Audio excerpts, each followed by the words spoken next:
Last time Keith Mitchell won in Florida, I had to go to the emergency room. Because you bet the other guy? Well, that might as well have been that. Yeah, I thought I had a heart attack. Oh, They my were like, God. it turns out you're fine. Well, that's good. Well, no, I would have rather died because Keith Mitchell was just, that was such a bad, you remember that day?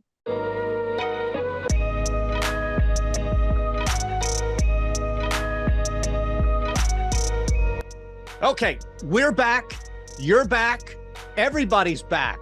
A lot of the top 50 is back. It was a bye week for a lot of the big golfers last week at the Honda, but we had a lot of action right down and through overtime golf. It's never a bad thing when you get extra golf, especially the storyline that came through.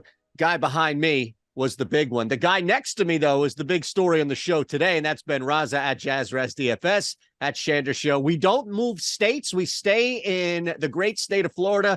And unlike this past week, Ben, which we will reflect on first and foremost, we invite everybody to hit the thumbs up and subscribe, of course, to the OddsShopper Golf channel. This is huge, so thank you. This thing needs to grow. We appreciate you being a part of it, but weather looks to be much more of an issue this week than it was last week. So let's all talk about Chris Kirk and everything else that came from it. Yeah, I mean, my biggest takeaway, you said it was a bye week for a lot of the big names.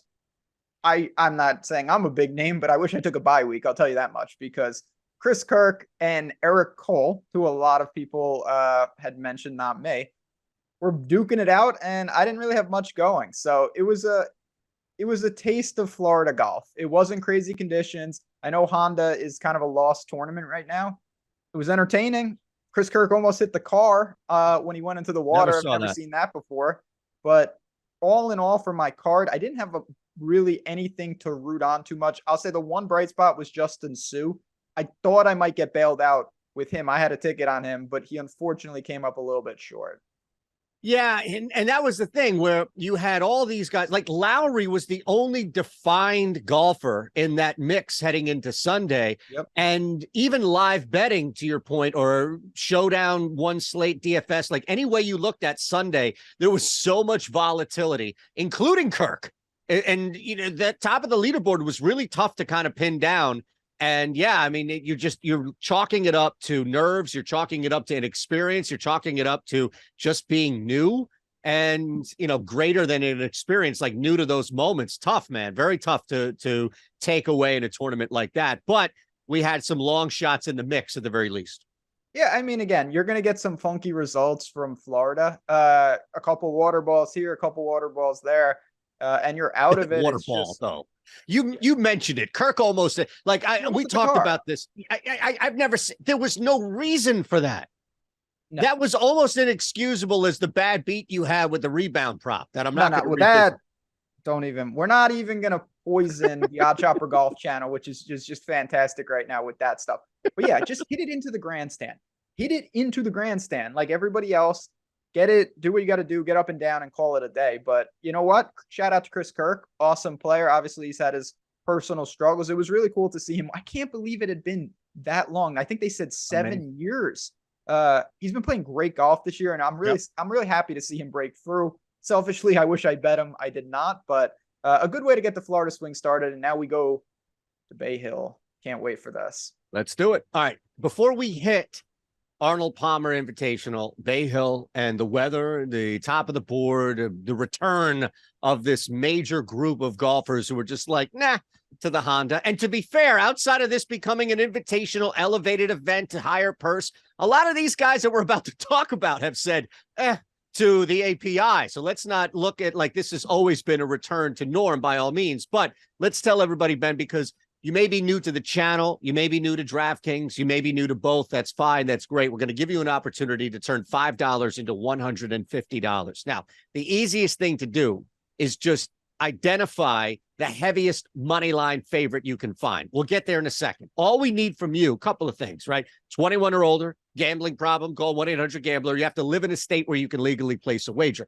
Like Ben, myself, Chris, who's producing, the three of us each live in a state where you can legally place a wager. So this would apply, except we're all on DraftKings. You, for whatever reason, I'll reuse that FanDuel book, like whatever it is. Like you don't want to use DK, that's fine.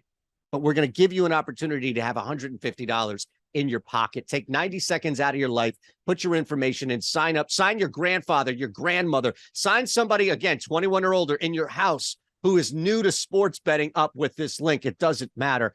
And look, Chris is doing that for you. Find the heaviest money line favorite you can find. Hit Ben up at JazzRaz DFS on the Discord. Ben will get right. You'll give him a heavy money line favorite. No problem. And some days are easier than others. If you're watching this on Tuesday, you got Kansas Jayhawks at home.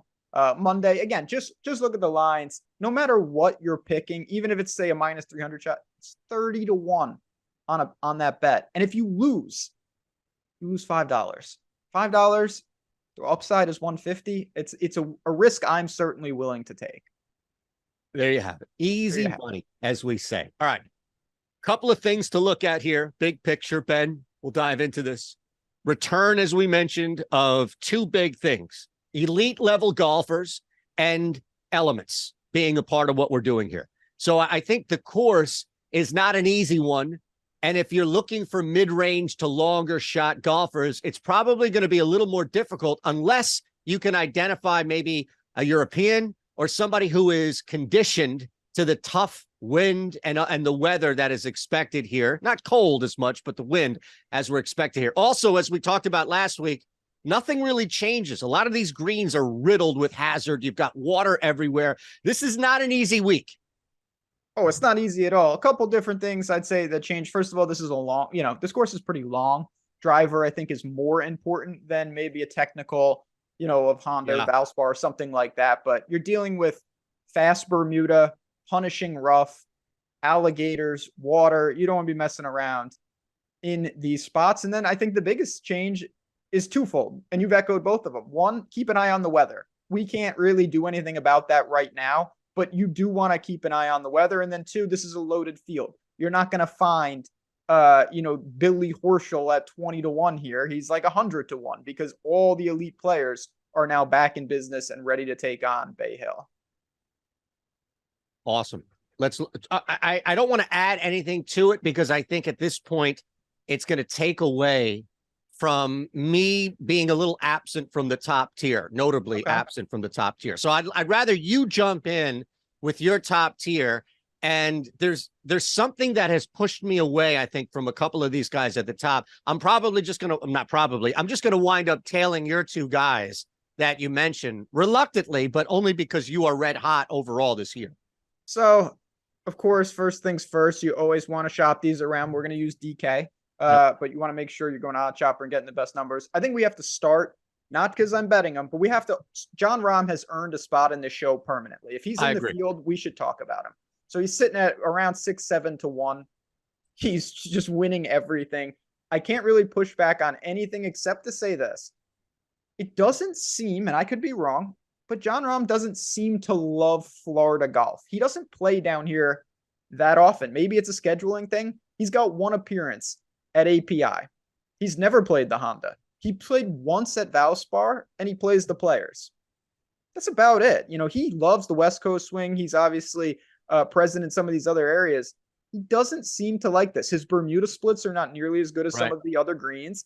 Maybe this just isn't the best golf for him. I'm trying to find anything to have him be beat because when he wins, we all lose because I'm not betting him at 6-1 in strong field. So I just wanted to throw that out there. Anything on John Rahm for you, or can I get to my real plays? No, I think your real plays, to a lesser extent, have this bigger concern around me, which is why I tried to stay away from the top tier, if you will, because we're all trying to beat John Rahm.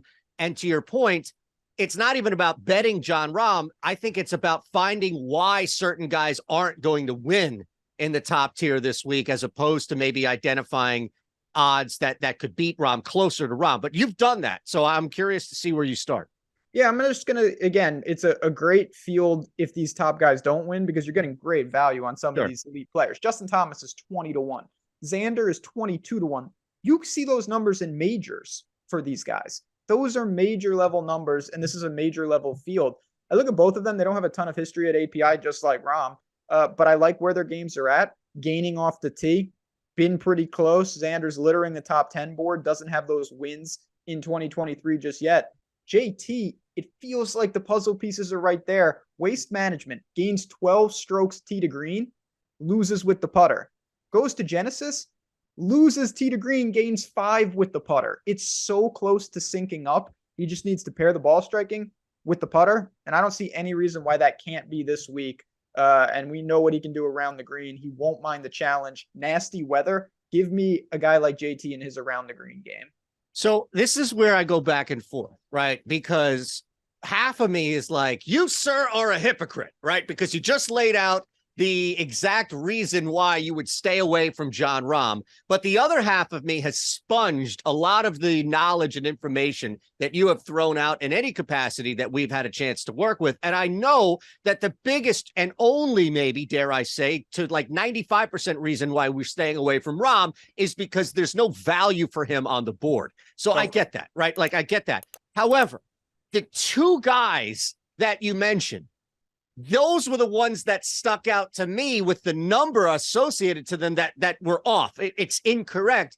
But then you start to look and say, well, maybe it's mitigated by what you mentioned, by why we talked about Jon Rahm being maybe a little suspect or beatable. So it's not about Ben betting on Rahm this week. It's why Rahm is beatable this week. And I think the same reason, the same rationale that's applied to why Rahm is beatable is now being applied to JT and Xander on why they'll win.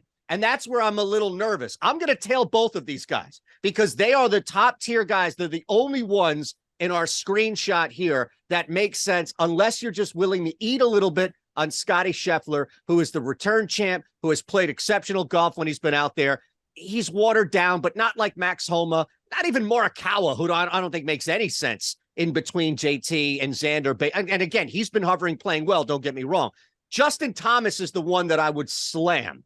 Xander, I'm a little concerned about, but does that make sense? Does the reasoning in what I laid out make sense at the very least? Yeah, listen, Jon Rahm, the reason I'm not betting him is because I don't think that any golfer in the world is as likely to win to break even at like 6.5 to 1. It has nothing to do with him not maybe liking Florida. I think that might just be hopefully a narrative that we can hopefully exploit because he's red hot. But regardless of what you have, even if you think Rahm is great value and you say he should be 5 to 1, well, that implies he's still losing the tournament like 80%. I mean, come on, this is golf. It's incredibly difficult to win these tournaments. We're going to have to try to beat Rahm and Rory. Maybe you pick them up live if they start slow.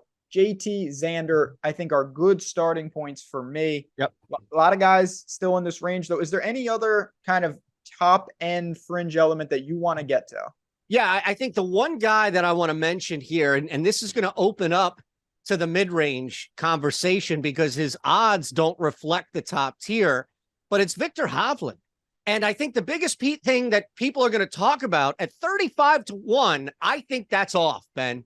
And the biggest reason, or in that 30 to 35 to 1 range, the biggest reason why is because of the short game, is because of getting out of that rough. It's not blasting off the tee, but as you mentioned, this ridiculous teeth that you're going to have to cut through in order, especially if you're closer to the green. Look, that's like 95% of the field is going to have to go through this. You've got about a handful of guys in this tournament that are not all at the top, mind you, Ben, that I would be totally confident that no matter what, they can get through it. Meaning the rough is probably going to mitigate a lot of what the concern is for Viktor Hovland. Everything else, I think you can find reason, including putting at this point, is a guy who has a course history of success here, fresh off. I know he didn't win, but still deep run last year. This is a guy that I want to target at 35 to 1 because like you with JT, I think you can start to reason that number being a little bit lower than it is just based on what we've seen both history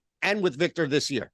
So I want to break it down just a little more. I don't mind Hovland at all. I will say, I think that if it's going to be really windy, that does not bode well for him specifically. And I'll just use this as an example. So last year at API, he came in second, played great.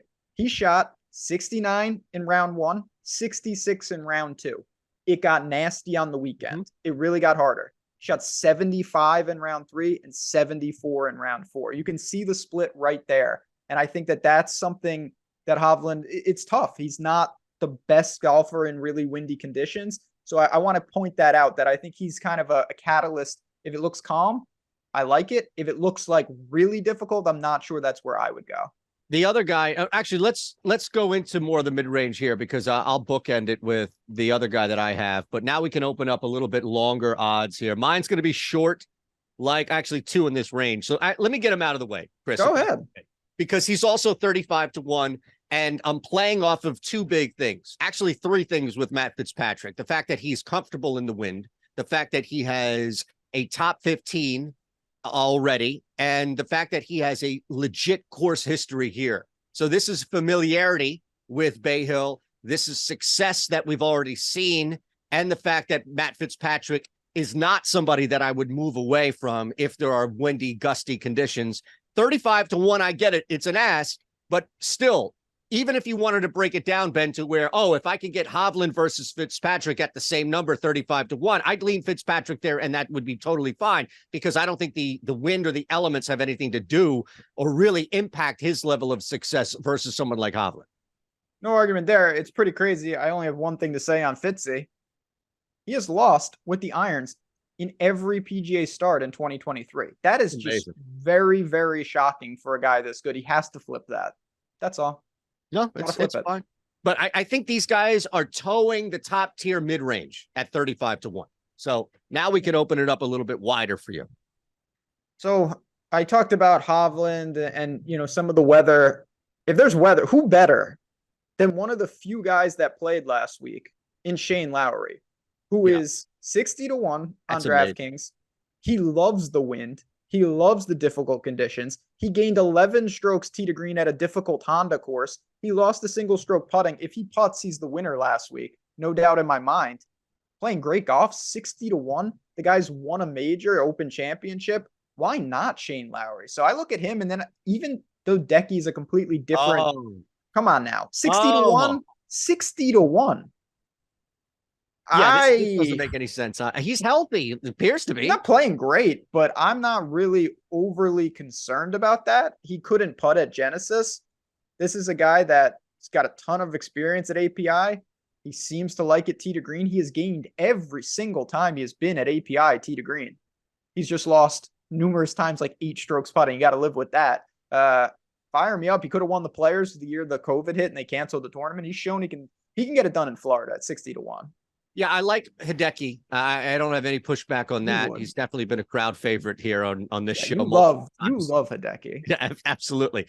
The one thing about Lowry, I don't know why, and maybe as we always say, shop around. Would you be surprised if that's sitting at, and I get it as far as win share probability, I don't want to lose the audience with the reasons why, but just on the optics of it, I wouldn't be shocked at all if we found him at 40-1 somewhere or, 42, 40, just because 60-1 based on what we saw last week doesn't make sense. If we didn't have the Honda, right, and we didn't have last week, and this was the 60-1 odds going into it, where we kind of needed still to see something from Lowry in order to get that level of confidence, I don't think anybody's pushing back. There's still a lot of value for him at 60-1, but it's almost like last week didn't happen. Or to your point, Ben, he's being super penalized because he didn't gain enough off the green, and that killed him, especially on Sunday. The reality, though, I go back to Hovland. We're talking about this 5-6 inch type thick teeth at some point. If you're looking at a scrambler, if you're looking at a guy who can play in the wind,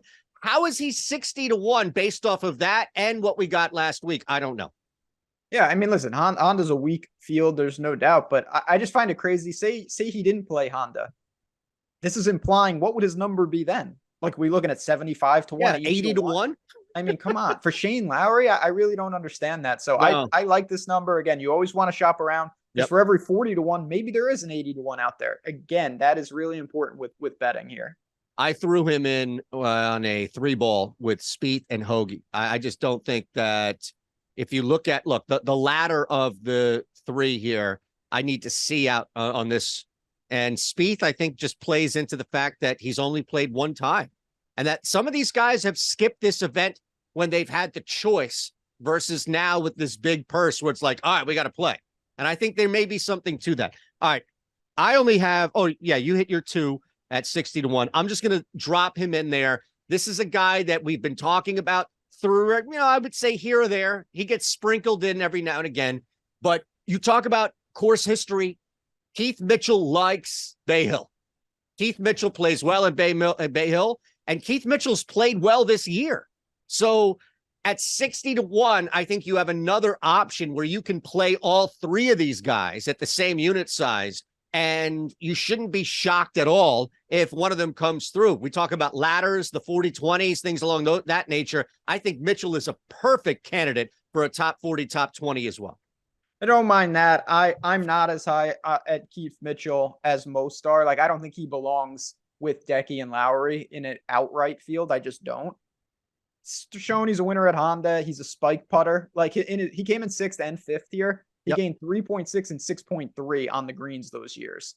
That's what did it. I mean, this guy, we know what he can do off the tee. Automatic. He's a spike putter. So you want to put him on the card? I'm not going to wildly push back. It's not a Ches Reavie situation. No, but if he's gaining strokes on the green this year, right? I mean, doesn't that indicate? I just don't look at him as someone who belongs in a field like this in this range. That could be wrong. Maybe he is as good as Shane Lowry and Hideki and Kirk and Thigala and Tom Kim. I personally don't see that, but he's pretty reliable, top 20, top 40. That makes more sense to me.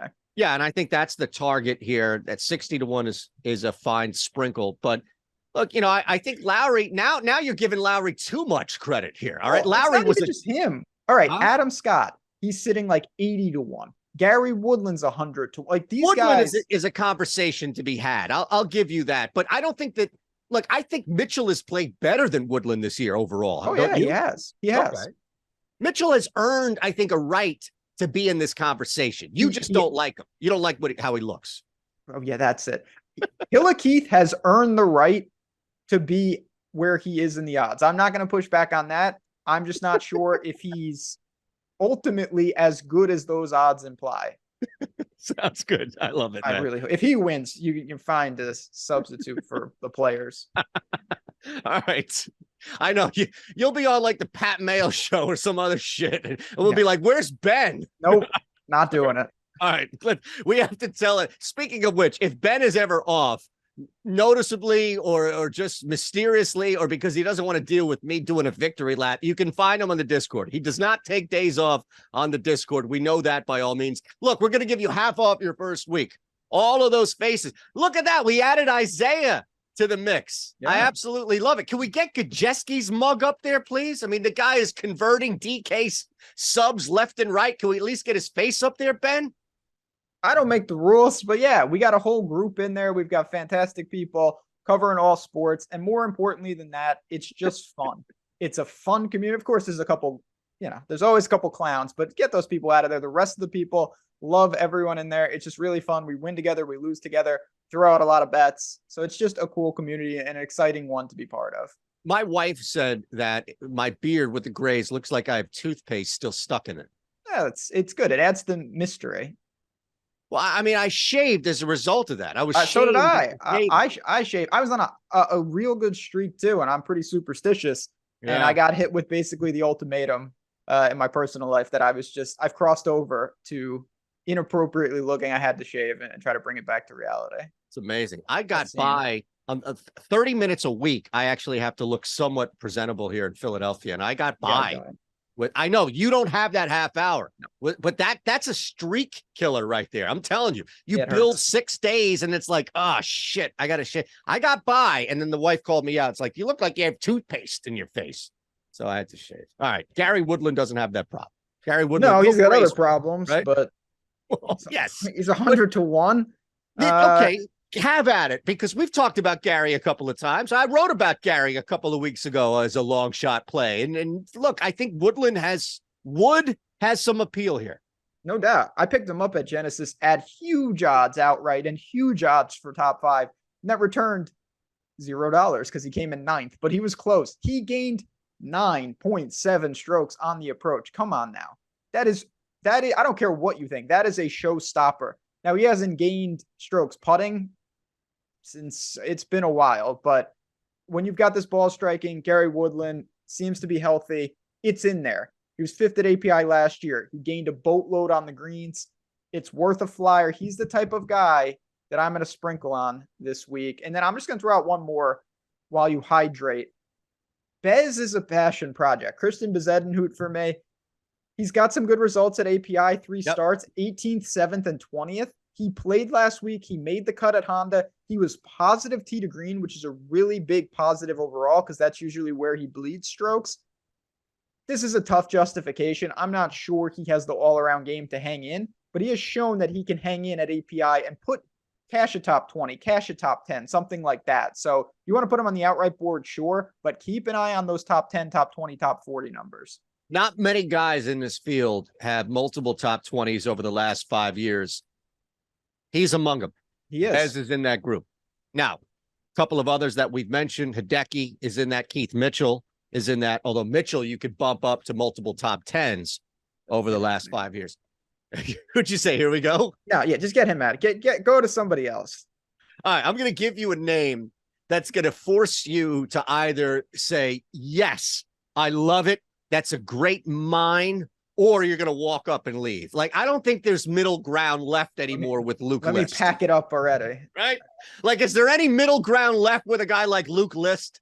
He is so hit or miss, but he is hit. He's hit here. He's got a couple of top 10s at Bay Hill. And you know what? As far as a 40-20 guy, he is a prime candidate at Bay Hill with what he's done recently. You want to look at Quail Hollow, maybe one of the better comp courses. You want to look at what he's done this year, Ben, with 2, not 1, but 2 top 30s since, actually 3, technically, if you want to count Century, since the tournament or the tour has flipped over to January.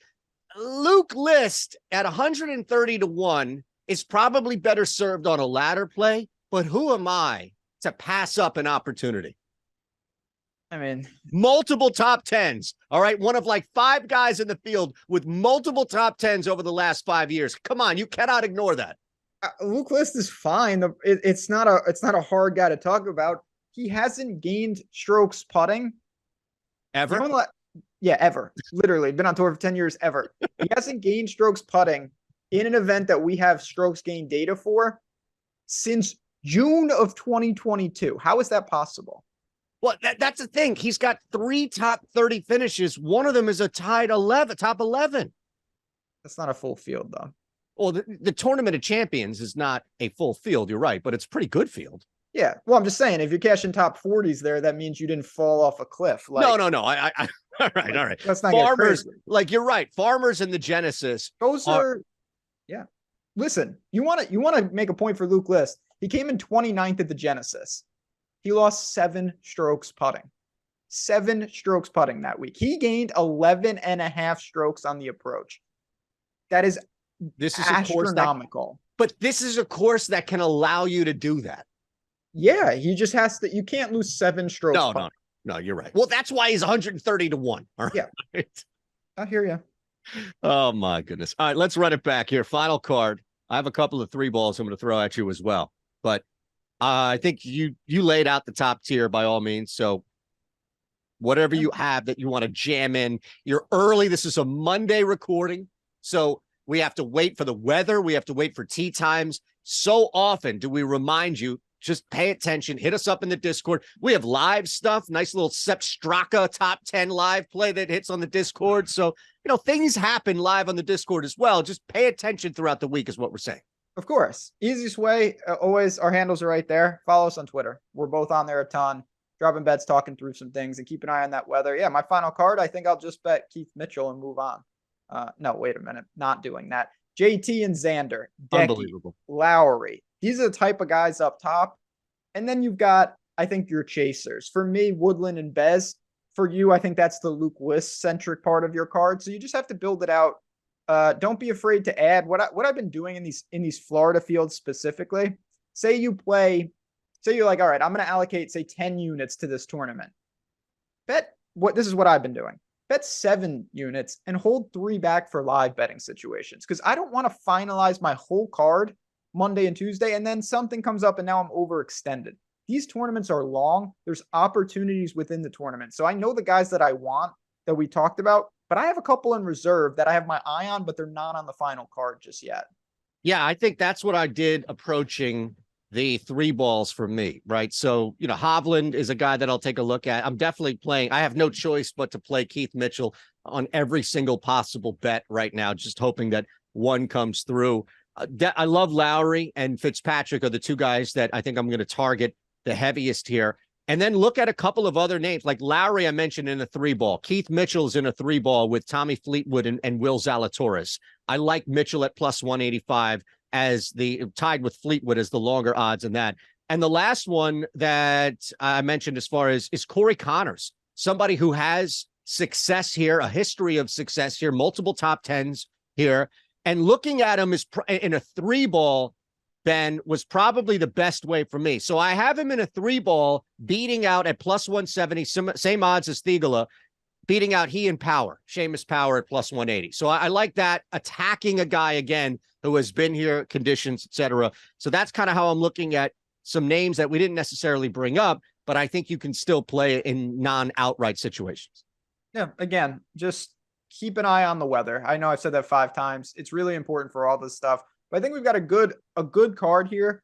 It always depends on beating Rahm and Rory, because right now neither of them are on the card, and unless I get in live, they won't be. But I love API. This is a great week to bet some golf. Awesome. Thumbs up, subscribe, continue to help us. We'll continue to help you build this OddsShop golf channel because, look, man, we have a lot happening on the OddsShopper channel. And this now is your one-stop dedicated spot. Lindy's doing stuff. We have a bunch of things happening here. This is just the beginning. Players right around the corner, right, Ben? We have a lot of things happening on this channel. Oh, it's about to just get started. I mean, this is the start of big-time golf for quite a while now. So again, if you like all things golf, breaking it down, all different types, be a part of this community. It's going to be one that's going to grow very quickly, and we couldn't be more excited. Thanks to Chris. Thanks to you out there. We'll see you.